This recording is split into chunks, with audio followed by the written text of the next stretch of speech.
अस्सलाम वालेकुम देवियों सज्जनों, कैसे हैं आप? हम घूमेंगे, आप घुमाएँगे, हम देखेंगे, आप दिखाएँगे। अपना भारत, अपना हिंदुस्तान, अपना इंडिया। अच्छा, तो मेरे साथ हैं डॉक्टर नहीं डॉक्टर शहज़ाद साहब हाँ, मैं डॉक्टर मैम हाँ, डॉक्टर शहज़ाद साहब हाँ, मैं हूँ जनाब इरफान इरफ़ान नूरी। नूरी, ठीक है। तो आप सबको दिखाएँगे इंडिया और डॉक्टर शहज़ाद साहब हम भी बता रहे हैं देखेंगे। मुझे हम डॉक्टर दिखाएँगे शहज़ाद नहीं। साहब मुझे बता रहे हैं कि मैंने एक मूवी देखी है इंडिया की, जो 2050 में इस तरह की होगी। मूवी नहीं, तो वीडियो थोड़ी छोटी-सी वीडियो। वही उसको मूवी कहते हैं जनाब, ठीक। जो वीडियो उसको जो मूवी कहता हूँ, कहते कहता हूँ। हैं। जो कहता हो कहता है, ज़बरदस्त हो गया। तो तो बिना टाइम ज़ाया किए वीडियो को स्टार्ट करते हैं। दोस्तों, क्या कभी आपने सोचा है कि हमारा देश फ्यूचर में कैसा होगा? आज से 20-30 साल बाद भारत कितना बदल चुका होगा? कौन कौन सी नई टेक्नोलॉजी कैसा होगा? तो चलिए हुँ, आज आपको आपके इस सवाल का जवाब भी दे ही देते हैं और सबसे मिलाते पहले हैं आपको टेक्नोलॉजी आपने देख ही 2050 ली के है। भारत से। भारतीय अर्थव्यवस्था 2050 में भारत कैसा होगा ये जानना है तो सबसे पहले ज़रा भारत की इकॉनमी को देखते हैं। 2050 में भारत के पास 860 मिलियन की वर्किंग पॉपुलेशन होगी। ये कितना आज एडवांस है भारतीय की भारत एक महीने की कि औसत आय 2050 जहां पहले हमें 15,000 दिखा से रहा भी है। कम है, वहीं 2050 में भारतीयों की औसत आय आज से 3 गुना ज़्यादा होगी। सरकारी नौकरियां लगभग हुँ, ख़त्म हुँ। हो जाएंगी। हाल ही में सरकार ने ओह एयरपोर्ट, हो हो! रेलवे स्टेशन, हुँ, हुँ। सड़कें और स्टेडियम को प्राइवेटाइज करने का ऐलान किया था।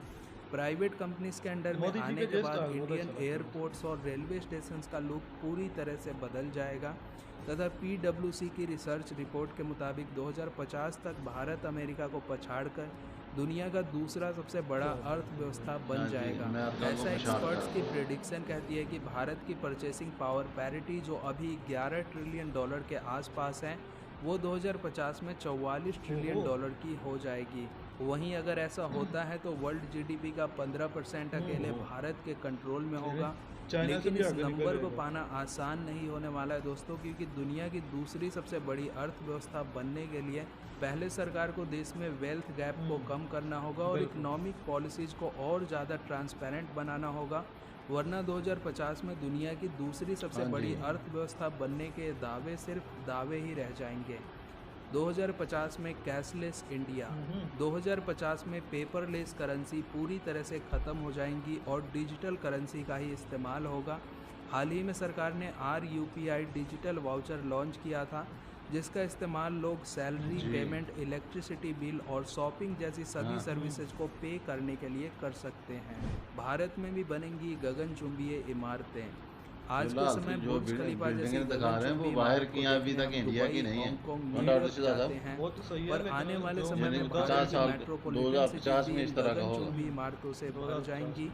क्योंकि कम ज़मीन और ज़्यादा जनसंख्या की हुँ, वजह हुँ। से भारत के शहरों में माइक्रो अपार्टमेंट बनाए जाएंगे, जो आने वाले समय में हमारे शहरों को पूरी तरह से बदल कर रख देंगी। हुँ, भारत का हुँ। Space sector. दुनिया भर के देश स्पेस का रहस्य जानने और दूसरे ग्रहों पर ज़िंदगी ढूंढने के लिए लगातार स्पेस में रिसर्च कर रहे हैं। ऐसे में इसरो भी आने वाले समय में कई बड़े मिशन को हुँ, अंजाम देने वाला है, जिनमें गगनयान, शुक्रयान और सनी स्टडी जैसे मिशन सिर्फ भारत के लिए नहीं बल्कि पूरी मानव जाति के लिए स्पेस में एक नई दरवाजे खोलेगा। हुँ, हुँ। अर्थात आज जिस स्पीड से दुनिया की मल्टीनेशनल कंपनीज स्पेस पर वर्क कर रही है, उससे साफ है कि 2050 तक मार्स और दूसरे ग्रहों पर राइट। इंसानों को बसाना संभव हो पाएगा। फ्यूचर में इंडिया का एजुकेशन सिस्टम। भारत को अगर 2050 में विश्व गुरु बनना है तो सबसे ज़्यादा ध्यान हमें एजुकेशन सेक्टर हुँ, पर देना होगा। भारत ने पिछले साल ही एजुकेशन पॉलिसी में कुछ बड़े बदलाव किए हैं, जिसका फ़ायदा अगले 30 हुँ, सालों में हुँ। हमें मिलने वाला है, जहां सभी स्कूलों में थ्योरी से ज़्यादा प्रैक्टिकल नॉलेज पर फोकस किया जाएगा तथा नॉर्वे, अमेरिका जैसे देशों की जी। तरह अब भारत में भी स्टूडेंट्स को हायर अच्छा, स्कूल के ओहो! दौरान कई तरह के कोर्सेज कराए जाएंगे और कोडिंग और साइंटिफिक नॉलेज सिर्फ साइंस स्ट्रीम के बच्चों के लिए नहीं होगा, हुँ, बल्कि टेक्नोलॉजी हमारे आने वाले इंडिया की पहचान बनने वाला है। Indian defence power.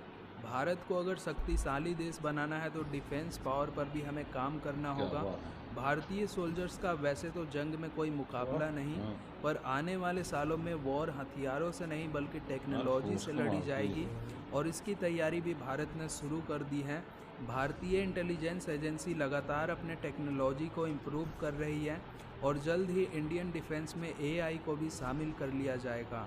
2050 की इंडियन डिफेंस फोर्स में हाईटेक वेपन्स और एयरक्राफ्ट के साथ साथ रोबोटिक टेक्नोलॉजी भी होगी, जिससे जंग में कैजुअल्टी का खतरा जीरो हो जाएगा। पर दोस्तों, आखिर में मैं यही कहना चाहूँगा कि फ्यूचर के भारत की इस तस्वीर को आप सच होते देखना बात चाहते हैं ये तो है कि शहजाद भाई कि बात मेहनत की है सारी। मेहनत की होती है ये सारी। जितनी मेहनत करेंगे वो बिल्कुल। जो हमारा भाई वीडियो बना रहा था उसने भी यही कहा कि अगर मेहनत करेंगे तो फिर तो कोई भी काम है करना पहले मेहनत करता है, तो आस्ता अगर मेहनत ना हुई तो फिर तो जनाब तो कुछ भी नहीं, ये शायद है शायद वाली बात हो जाती कि है। इधर तक पहुँचे। हाँ बिल्कुल। तो तो और ये कहना चाहेंगे कि अगर आप किसी वीडियो पे रिएक्शन देखना चाहते हैं हमारा, तो कमेंट सेक्शन में लाजमी बताइएगा। और हमारी ये वीडियो आप लोगों को कैसी लगी ये भी लाजमी बताइएगा, और वीडियो को लाइक भी कीजिएगा, हमारे चैनल को सब्सक्राइब भी कीजिएगा। बिल्कुल। तो मिलते हैं आपको एक नई वीडियो में, तब तक के लिए अल्लाह हाफ़िज़।